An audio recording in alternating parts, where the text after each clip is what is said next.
Welcome to my new series, Becoming an Outdoorsman Woman, Episode 1, Health and Hygiene.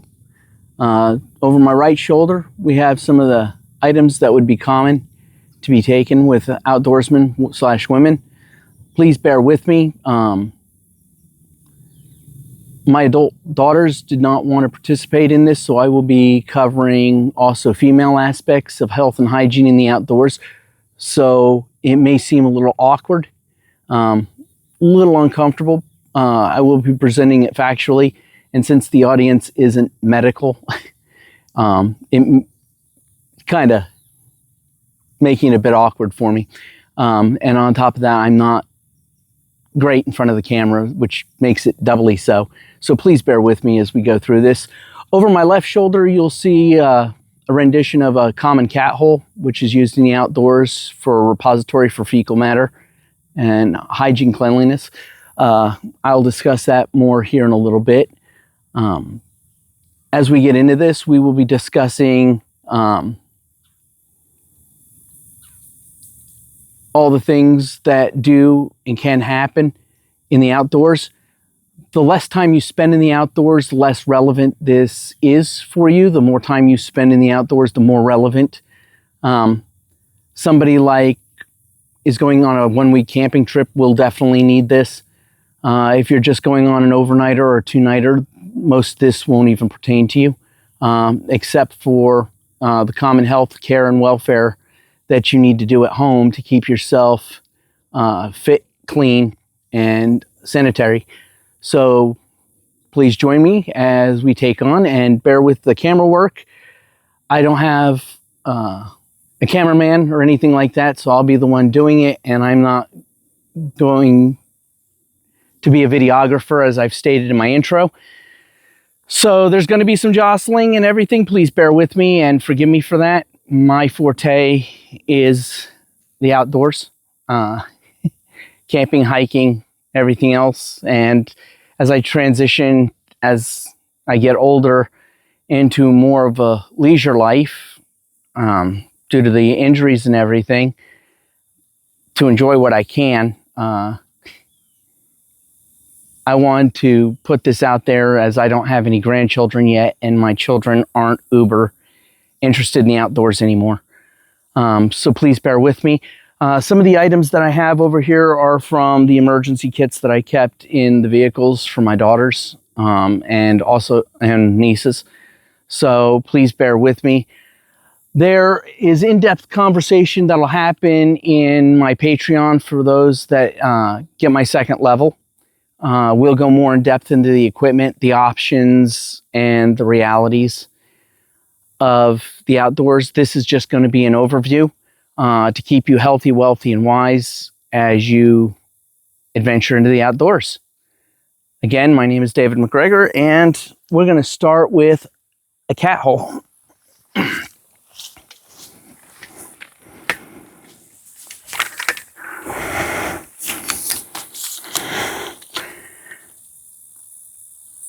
What you see here is a common cat hole. This is where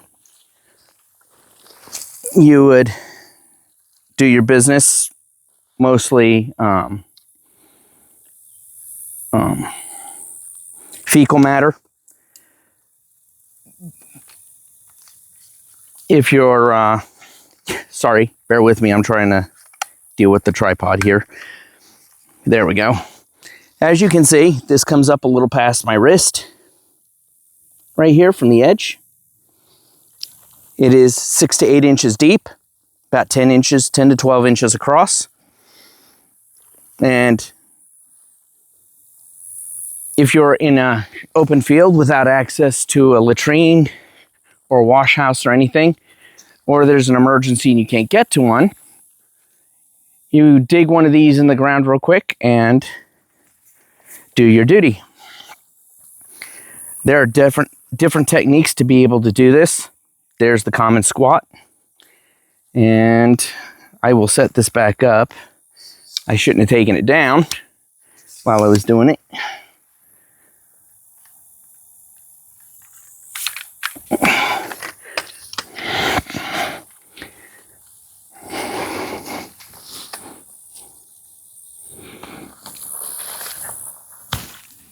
There's the common squat technique. That would be feet on both sides like this. There's the grab and hold, where you grab the tree and do this. A lot of girls are more comfortable with this.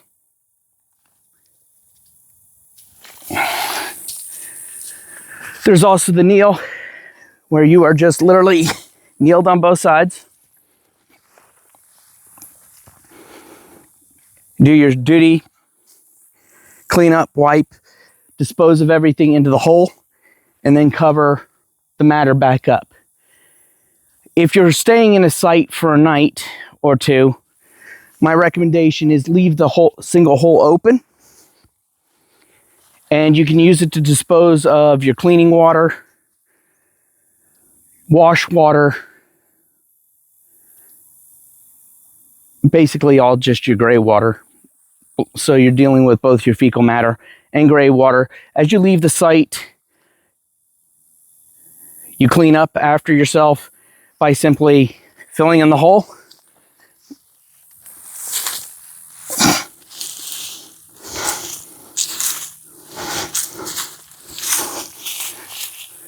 And usually throwing some leaves and grass over it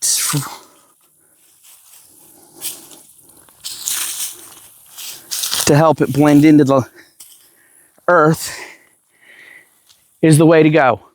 If you're going with a small group and there's 3 to 4 of you, you're actually going to want to make a slit trench instead. And that would be a hole the same 8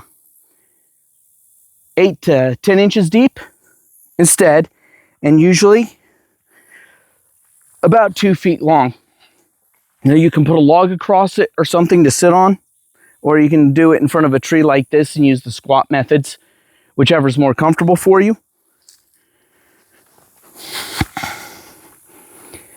And that's going to be your most effective, especially if you're spending a couple of nights in a camp. That way it's all in one place. You don't have a bunch of cat holes, and you don't have a bunch of biohazard material running around contaminating a place, which is not what we are looking for. We're trying to blend into Mother Nature and be a part of it without contaminating or showing anybody our presence. Now, big things to worry about in the outdoors is cleanliness. Most people don't take this seriously. I don't know why, but they don't. I see a lot of ultralighters, backpackers, campers sit there and brag about how nasty they are after they've been on a trail a week or 2 weeks. And they like to take their video cameras into their shower and show the black coming off of them. I would tell you this is just ignorance. This is just plain stupidity. The more dirt, funk, and grime that is on you, the higher the chance of bacterial infections, the higher chance of illness comes with that, especially when we're dealing with food sanitation and eating. For field sanitation, there's 5 F's that you need to remember. This is field. The dirt, like the dirt I just messed with here, is full of bacteria and all sorts of stuff. Flies carry disease. Fluids carry disease. Contaminated water that hasn't been boiled, hasn't been filtered.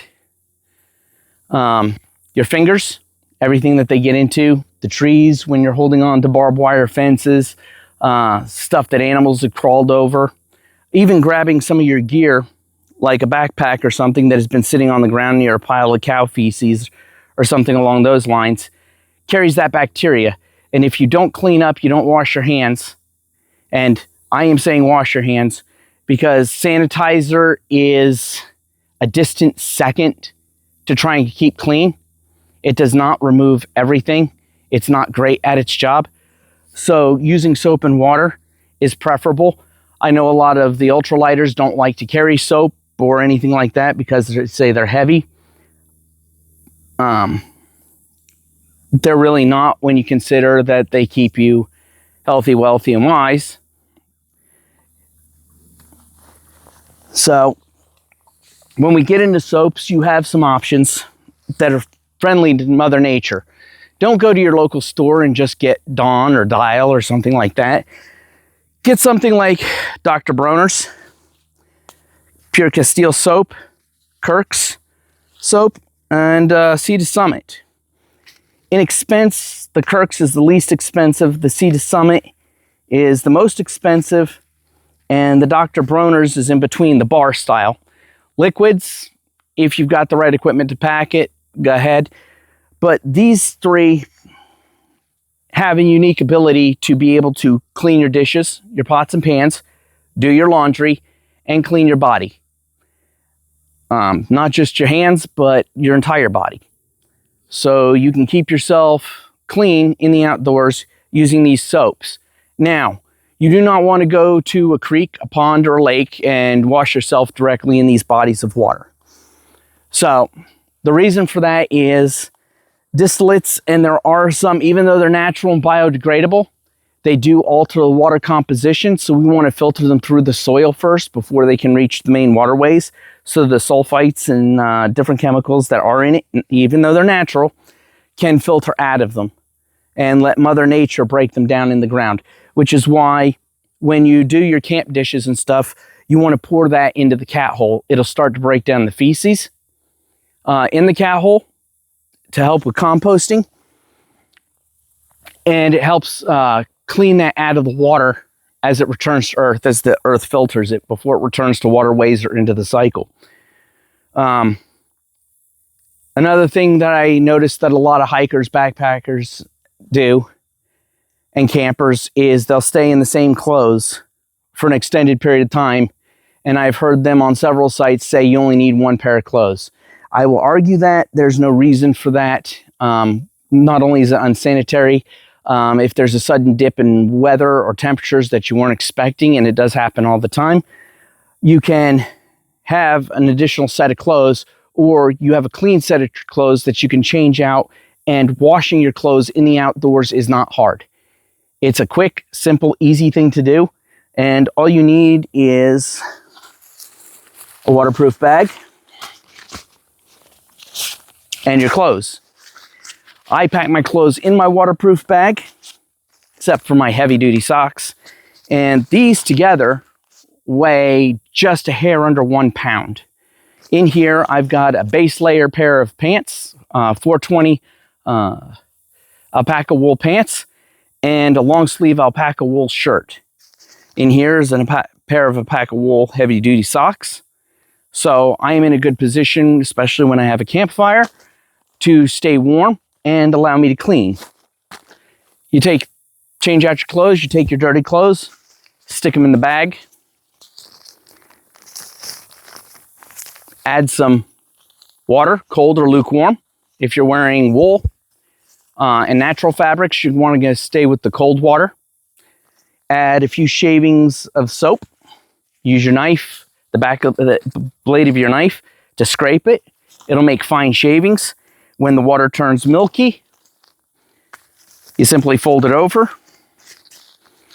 And this will do all the clothes in here very well. Like your socks and all. You'd seal it.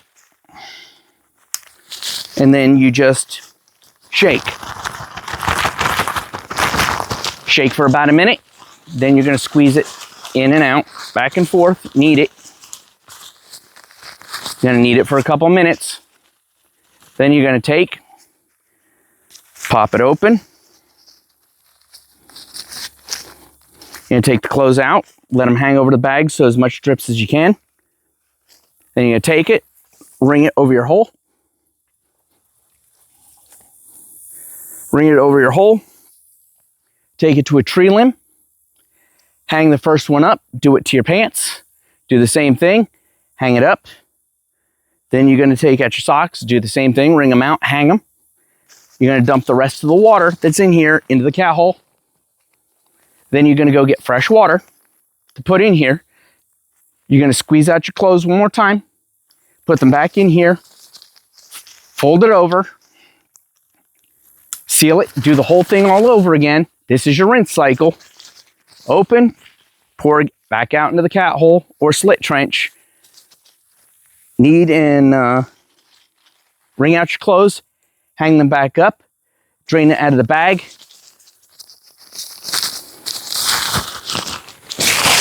Turn your bag inside out. Hang it up to dry along with your clothes. If you've got a campfire, put an emergency blanket about 3 feet behind it up on 3 sticks and use reflective heat to help dry your clothes faster. This is a tried and true method. My grandfather taught me to do this. He always told me that there was never an excuse to be dirty wherever you are. To help you along in this,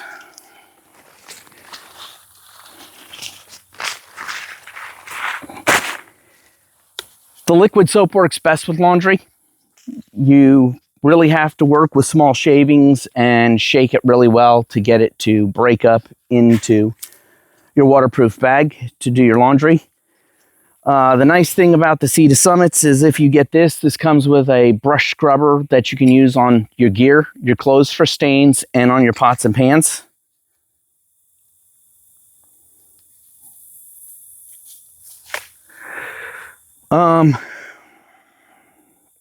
Yeah. Staying with with the cleaning feats, we're going to talk about basic washing. In the field, there's no excuse for fungal growth, dirt, and infection, especially in the modern age with the equipment that we have to take care of everything. I have a pack towel here that literally turns into this. This is literally all it is. It can be used as an extra blanket. This one's a large size. It's 120 centimeters by 80 centimeters. So it's about the size of a throw blanket. My 2 nieces also use this as a wrap when they're hiking and camping. It allows them to urinate while standing up without exposing themselves. They just pull the front edge of this up. They wear it like a skirt. Pull the front edge of it up and go wherever they need to, just like a guy does. When they're around other people that are outside the family as a group or with their Girl Scout troops, they use a FUD, a female urinary device. I initially bought them the Go Girls, but neither of the girls ended up liking the Go Girls. My daughters didn't end up liking them. So they ended up trying a few of the others. For the younger girls really preferred the P-Mate. All the older women I know prefer this one right here. This is brand new. You just watched me open the wrapper. This is out of the emergency supply bag. The structure of younger girls requires some pressure to make it more comfortable for them to urinate without making a mess. Older women are capable of just using this. The Go Girl still requires you to unbutton your pants almost all the way and let them halfway down your legs. And it's awkward to hold while doing it. This, they can just slide into their zipper. And the P style can just be slid in and pressed up. And it allows them to do their business without exposing themselves. So the girls really prefer this over the Go Girl. The Go Girl will allow the women to go to the bathroom standing up, but it's more of, it doesn't stop exposure. My daughter and my older niece have gone to a pair of pants that they can also unzip when they're hiking. That zips all around. It's massively expensive. My daughter has actually made her own pair of pants. She's taken some of the hiking pants that she really liked and cut them along the seam and put a zipper in. And that seems to be working very well for her. And that is an option for all of you. So another option, especially if you're short-term camping and hiking for keeping clean, are the wipes. This is out of my kit. This is out of the emergency kit in the car. The dude wipes leave a weird feeling on your skin. The Sea to Summits actually work very well. The downsides with them are they're small and no, they're expensive compared to the dude wipes. I've tried the body wipes here for my feet, and they do an okay job. They're too dry to really get anything well.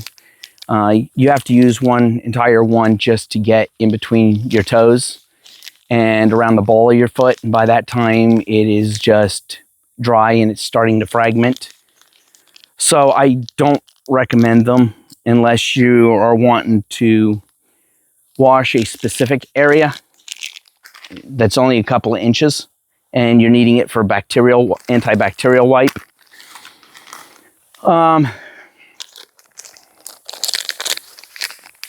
These are good. I would say that if you're going to spend any more than 3 to 4 days outside, these are good. Otherwise, I would go with the soaps and the quick dry towels.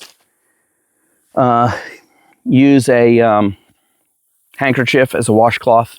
You rinse it out. You can use it around camp as a pot holder. You can use it to dab sweat or anything else. As far as going back to female urination, the girls also don't use toilet paper anymore when they urinate. They use the Kula cloths.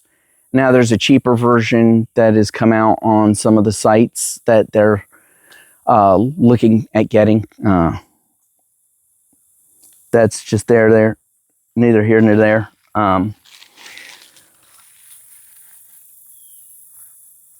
Okay, I'm going to get the most awkward piece out here right now. As you can see, I've got pads. I don't think I brought a tampon out here.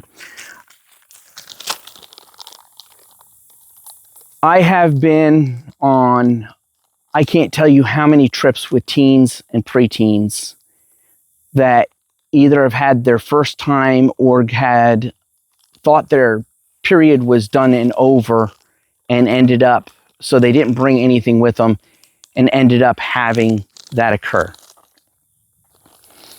And a little caveat here for all the dads and moms out there. If you have a daughter between 9 and 16 years of age, make sure that they have the sanitary supplies they need to deal with it. Trail friendly, the pads and most of the tampons you get in the store are not. The cotton tampons and the cotton pads, reusable cotton pads, are environmentally friendly. With being able to wash them quickly in camp, they're renewable. Oh, the pads are. The tampons are not. But they're more biodegradable in the ground than, say, your Playtex, stuff like that, that's made of plastic rayon. Another thing to use is the Diva cups or the menstrual cups. This is a Diva cup. That's why I'm saying Diva cup, but a menstrual cup. This is really hard for younger girls without time beforehand to get used to it to use. Once they do, most of them, I only have one that I know of that doesn't like these when they're in the outdoors at all. Otherwise, this is a great renewable resource for her to use. Again, the blood gets dumped in the cat hole, rinse off. These are actually kind of perfect for wiping up afterwards for the use of the Diva cups or any kind of menstrual cup. So she can take care of her business. There's no sign and there's no great big mess. And please make sure that you're daughters between 9 and 16 have the options available to take care of it, instead of embarrassingly, well, they shouldn't be embarrassed about it. And I am awkward about talking about it. I was raised in a different time, and I know I shouldn't be, because it's just a fact of life. But this is something we all as a society need to get over. It's just a fact of life that all women and girls have, and they really need to be prepared for it. I say 9 to 16 because after about 16, they know when things are, and they usually have their head on their shoulders where they are taking care of that all by themselves. But every once in a while, a crisis happens, something gets forgotten or something like that. So dads, moms, whoever's going with them as the adult, carry some quick supplies with you. I usually pack about 4 cotton tampons. I carry a single cotton reusable pad. I do carry a small Diva cup with me. This is a large size. And the whole package is, I think, like just a hair under an ounce for all of this. So when you add this, it becomes like 1.25 ounces. When you add the this one, the P style is a little bit heavier. It's got a hard plastic body with a soft spout and a soft rim. So it allows the girls to be able to apply more force on the vulva, allowing them to urinate easier if they're younger. Like I said, older girls don't need to do that.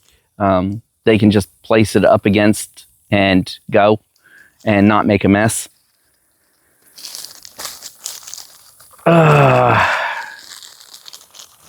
General cleanliness on the trail. I've seen a very prolific survivalist outdoors educator sit there and talk about how he doesn't clean his pots and pans because he doesn't have to, because when he boils water or puts it in the campfire, it sanitizes it. This isn't true. You should always clean your pots, pans, forks, and everything else. They should always go in boiling water and get cleaned up. And when you get home off the trails and stuff, all the grime and stuff, the soot, needs to be taken off and cleaned. Why? Because carbon is an insulator and can house pockets of bacteria that are now insulated by the soot and by the food remnants and everything else. And when you scrape in there and break them loose, you've just freed up all that bacteria into whatever you're going to eat or wash. So yes, your pots, your pans, your dishes, everything need to be cleaned. And again, put in the cat hole. The cat hole should be away from your camp, 200 yards from any water source. This will be your general sanitation station. It needs to be 200 yards from any water source. And I recommend 200 feet from any water source. And I recommend anywhere between 100 and 200 yards from your camp for your latrine area and your sanitation area. The reason for this is predatory animals and scavenger animals are attracted to human scents. They're attracted to human soaps. They're attracted to human fecal matter. They're attracted to food remnants and smells. So it is best to keep all that here in your latrine area and keep that away from your camp. This also goes with urination, although you don't need to use the cat hole for urination, and you don't need to go as far when you're urinating, except you need to be 100 feet from water for urination. And I would say 20 yards from camp. Guys do have it a little easier, as we can just whip it out and go. As you're getting back to the P-style and the FUDs, and the zippered clothing allow girls to use the latrines almost the same as we do without exposing themselves. The other thing is that this is a good idea to do is I'm not worried about people here in where I'm at. And the girls where I take them, for the most part, we're really into the wilderness. So having the random passerby is not the issue. Wildlife is. There are a lot of rattlesnakes around here. We do have the occasional mountain lion and the occasional wolf that stroll through here.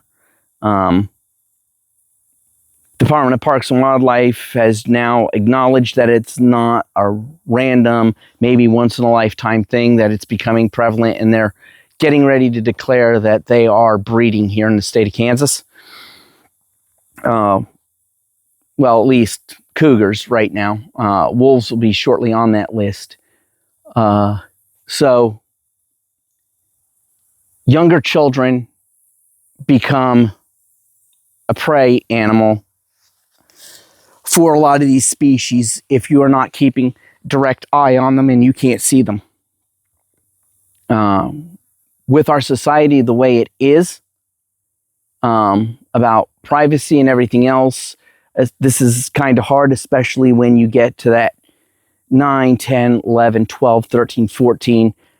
It becomes an issue when they want to walk back way off the trail or away from camp where you can't see them and they're not hidden in the bush. I had this issue pop up with a camper that was with her 2 older sisters. She was 15. She went into the bush to use the restroom and she was attacked. She just ended up needing stitches in that case. But being out of sight and out of mind, if the cat had struck at a different time and a different angle and she hadn't screamed, nobody would have known what had happened to her until it was way too late to scare the cat off.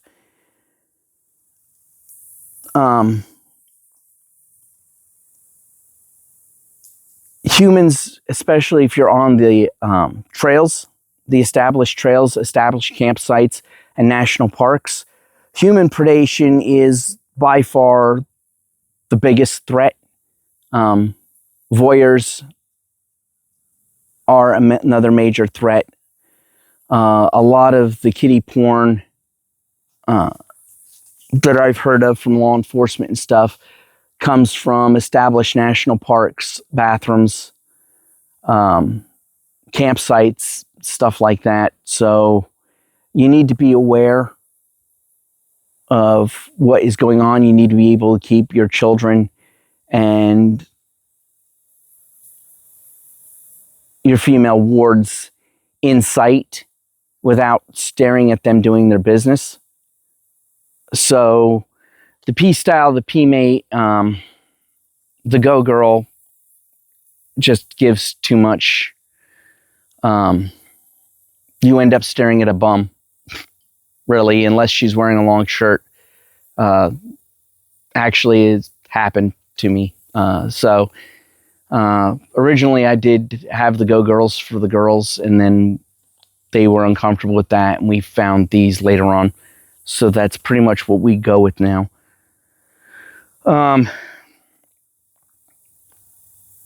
Covered the pads, tampons, and stuff. Try to stay with natural materials, especially if you're spending longer and longer periods out. Additionally, the cotton tampons don't have to be packed out, and there's nothing to pack out with a Diva cup. If you're going to go with the Diva cup and you're dealing with a young teen or preteen, give this to them a long time ahead of time and have a woman tell them exactly how this works, or a girl. There's a lot of sites that handle dealing with that stuff that you can go to for references. I'm not going to get into an in-depth explanation of that.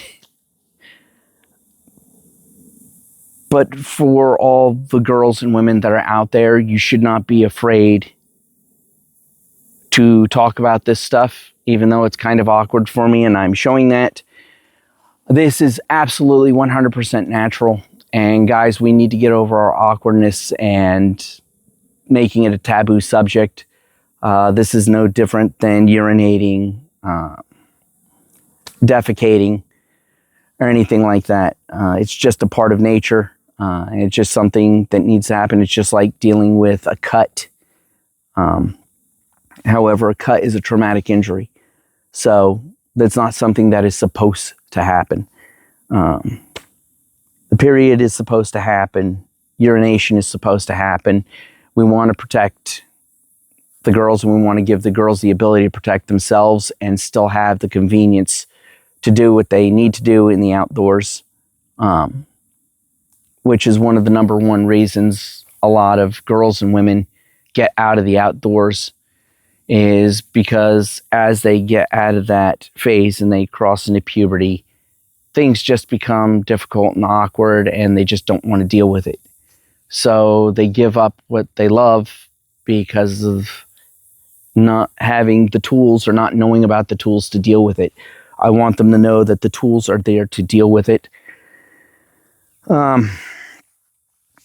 Again, getting back to showering and bathing, 2-3 days in the outdoors, it's not a big deal, but the longer you go after that, the more bacteria is building up. That stink that is originating off of you is actually the fecal matter off of bacteria that is on you. So if the stench that you're smelling is overpowering and you can't stand yourself and you can't stand the guy next to you, you've got a massive amount of bacteria on you. If you're in the outdoors, like I am all the time, I'm going to take you to see something here, and you are covered in bacteria, and you're walking through a tree line, and you come across something like this tree up here, or this one even here. This is a hedge tree, also known as the Osage orange. What you see is, let's see if we have some good thorn branches here. You can see the little thorns.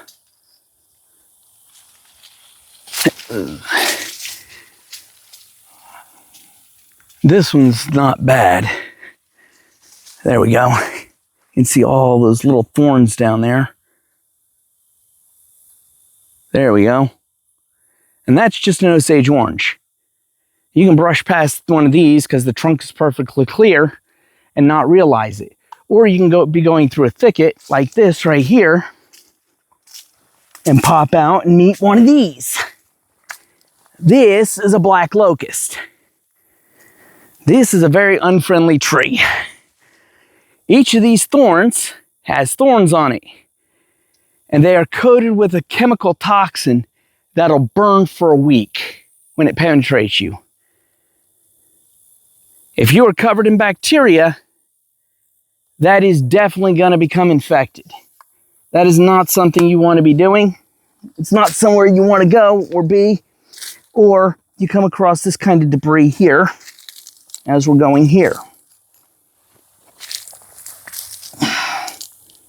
I'm in the edge of an open field here. We can see right here.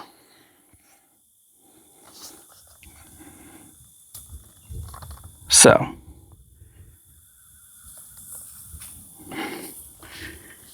again, this is the hedge, and those are hedge apples there, and there's that black locust there.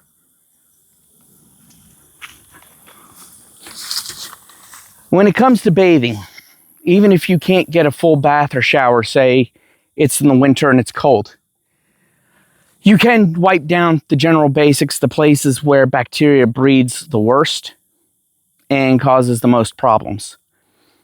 These areas build up with moisture, salt, and begin to corrode on the skin.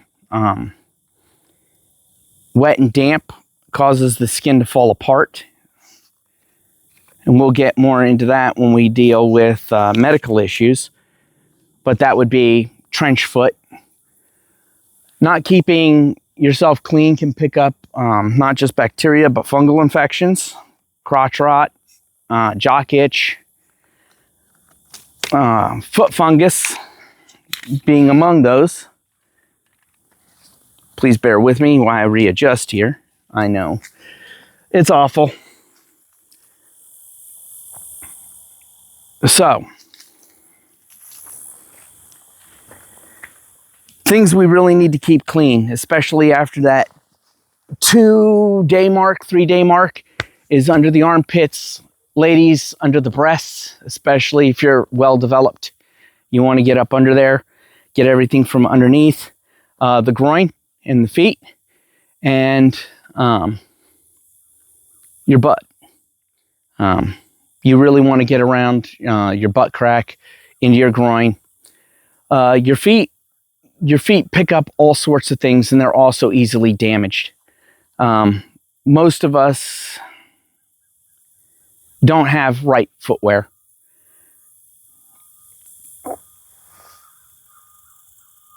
Construction truck, I think. I don't know why he's out here.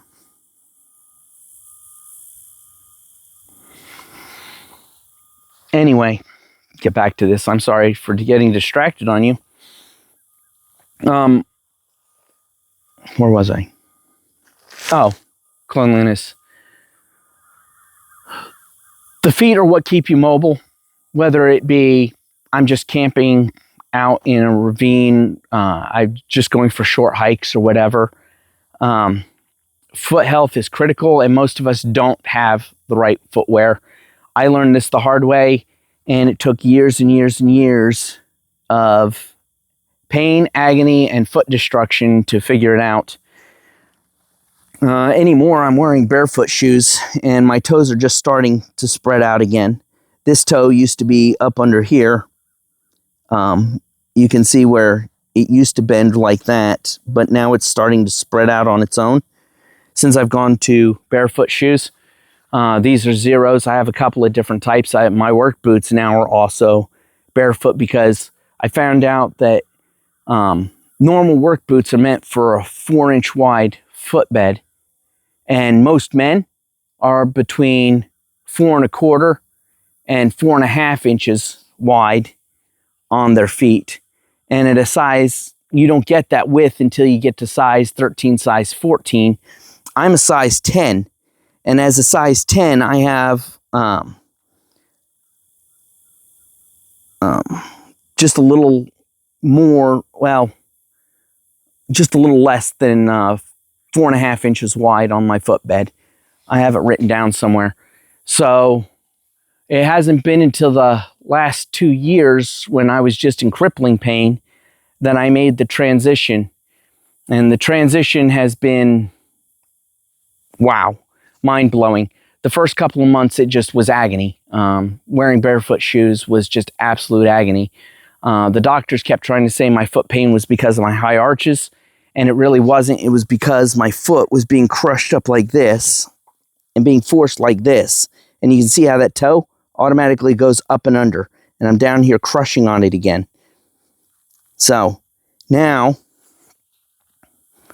you can see it's starting to spread out on its own, but if I put the pressure here, she goes right back to going underneath.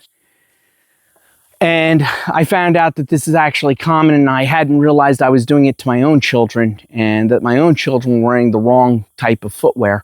And extra wide wasn't even doing it either, because I'm slightly larger than an extra wide. So really check yourselves and check your children, especially if you get the center of your foot is aching, the balls of your feet are aching, or your heels, on your heel strike.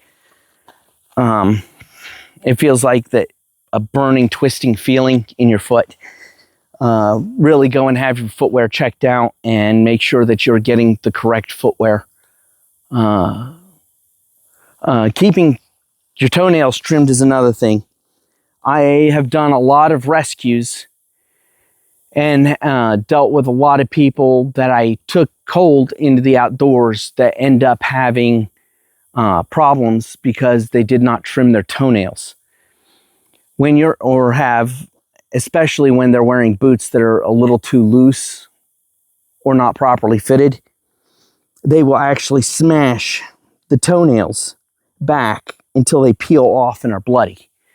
Your toenails want to be either directly flush, or my bed separates a little bit back behind the front of my toe here. So right where you start to see that white ring begin, like this one is just getting to be a little too long. Where you see that white ring, that's where you want to go ahead and trim. Anything beyond that starts cutting into the quick. You don't want to cut that. That's going to make your foot sore. Another thing that you find with the feet that a lot of people have is because they've worn the wrong footwear, or they like to dance, or they like to run, they build up calluses. Generally, this is a body defensive measure. The problem is the calluses keep growing and you don't wear them down, or you don't grind them down. Once they get to a certain thickness, if you suffer a foot trauma, you slide on a rock, a branch, or something like that, you can split your heel, you can split the ball of your foot. And this, with that extra heavy callus, becomes really hard to heal. And a lot of people end up having to go to the doctor to have it shaved down to raw skin. And then they're off their feet for a week or two so it can knit and heal. You need to take stock of yourself and control of your own self and deal with that. And you can use either a pumice stone or a foot file to grind those down until you get to softer skin. And then, especially when you're new to hiking or you're getting started, you're going to want to keep your calluses moisturized to keep them healthy, even thinned out. That way they have more flexibility, more suppleness.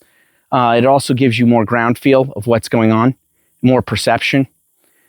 If your foot's sore on the trail, just getting started on trails or doing a long hike or something like that, I really recommend Epsom salt foot moisturizer.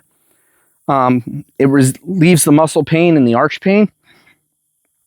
This is pro foot, but there's, I don't know, 2 dozen out there that you can buy. Try which one feels best for you.